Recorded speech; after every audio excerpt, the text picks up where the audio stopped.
Hello everyone and welcome back to another Star Wars figure review. Today we're taking a look at a really cool figure from the vintage collection, and it is of course none other than ARC Trooper 5s from Star Wars The Clone Wars. This is a figure that I'm really excited about. In fact, I haven't been this excited for a 3 3/4 inch figure for quite some time. Hasbro have done an amazing job with this guy.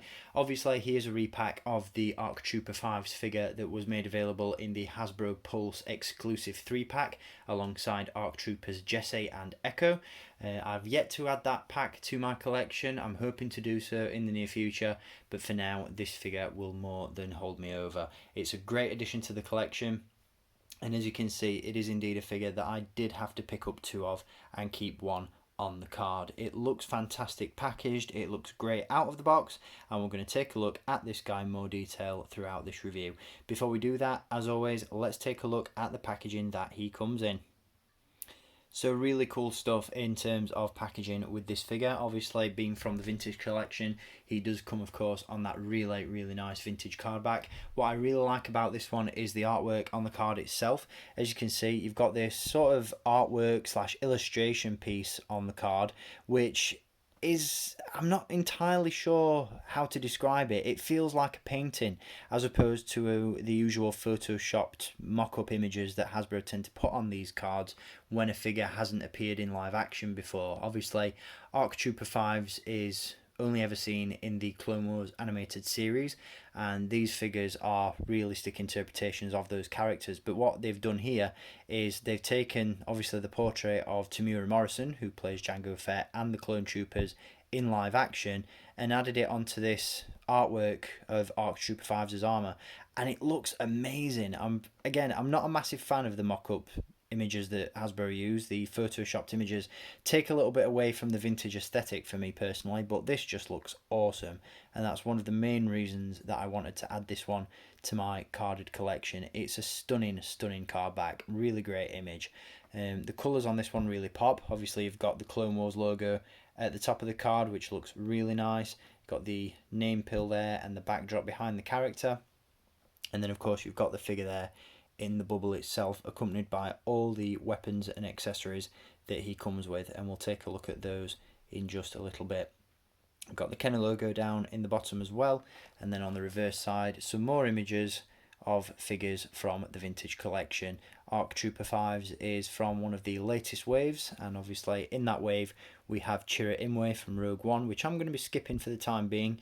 I'm perfectly content with my 5POA version from the Rogue One line.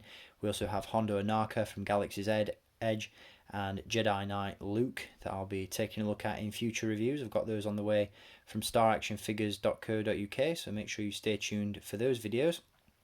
And then as you can see, we've got some of the other figures available in the vintage line. Again, some of these figures we're going to be taking a look at, such as the Power Droid and Clone Commander Wolf at some point.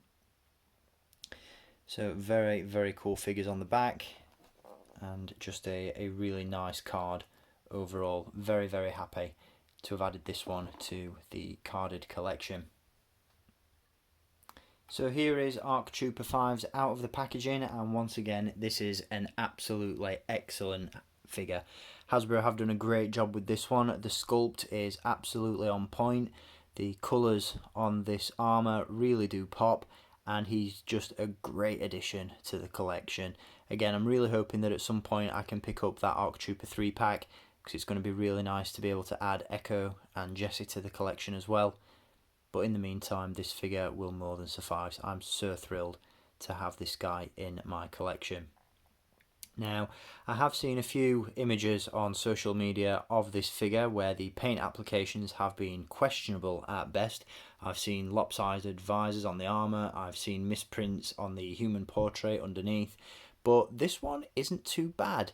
The paint applications on my sample are decent. There's a little bit of a miss there on the visor where the lenses just miss the sculpted marks. I mean, from a distance on a shelf, unless you get really close up to this guy, you're not going to see it. So at first glance, it looks fine. The mouthpiece as well is just slightly off the mark, but again, nothing major and nothing that I'm going to spend too much time complaining about. Again, the paint applications on my sample at least seem to be really, really good. So if you do get an opportunity to see this guy in store and there's a few hanging on the shelves, just have a sift through them and see which one has the best paint applications, because they are a little bit hit and miss. I took a bit of a gamble, ordered this one online and received it in pretty good condition personally. I'm happy with how this one came out. Once again, the paint applications on the rest of the figure are really nice. You've got all these blue stripes, obviously indicating that this guy is part of the 501st. Really, really nice paint applications going on with this guy.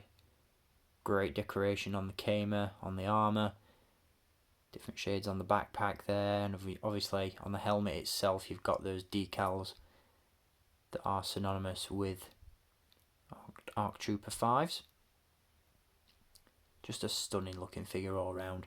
Now we'll touch base on the accessories that he comes with first, and then we'll go into the articulation. I didn't actually realise that this figure came with so much, and I'm really, really impressed that Hasbro included the weapons that they did with this figure.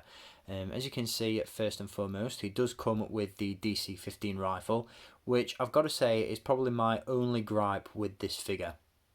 It's made and sculpted in a really soft, rubbery plastic, and as you can see, the rifle itself is so bendy, and I'm really not impressed with that.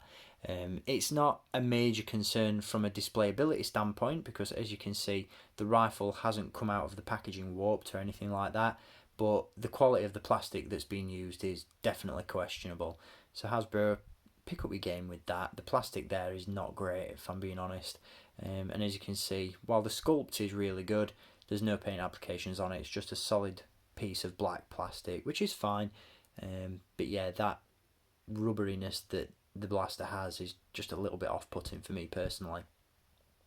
With that aside, he does also come with, as you can see, the DC-17 pistols, which can be stored in the holsters on his Kamino. They are very, very small, and they're very loose fitting inside the holsters, so don't throw this figure around too much, because they will just go flying out and you'll lose them, as I did about 3 times while trying to shoot this review. But they fit in there nicely, and as you can see, from a displayability standpoint, they look fine. He also comes with the DC-15S carbine, which I'm again really impressed with, as it does connect to the backpack. As you can see, the clip on the side of the blaster slots into his ARC Trooper backpack, and that creates a way to display this weapon when it's not in use, which I was really happy to find out. When I saw just how many weapons this figure came with, I thought, oh, this is some more blasters that I'm going to have to retire to my spare parts box, as I wasn't going to be able to display them with all of them at the same time. But that option to display the blaster on his backpack is very nice indeed, so kudos to Hasbro on that one. Once again, paint applications are great throughout the figure, including on the helmet, which does have a posable rangefinder and is of course removable. It's a nice fit over the head, and once you pop the helmet off, you get a great look at the human portrait underneath, which is a great likeness to Tamura Morrison and the Clone Troopers. Looks fantastic. The photoreal face printing technology really does go a long way, not just in terms of the Black Series 6-inch scale, but with these 3 3/4 inch figures as well. Again, I have seen some slightly wonky paint applications on these faces, but if you get a good sample, then showing this guy on camera really doesn't do this figure's sculpt and paint apps any justice. But this one looks superb. You've got the 5 tattoo there on the forehead, you've got his little goatee going on. Just a great head sculpt overall. As you can see as well, this armour, pauldron and backpack piece is one solid sculpt that can be removed and just slots over the head, but I'm not really entirely sure why you'd want to do that. Looks much better with the pauldron in place.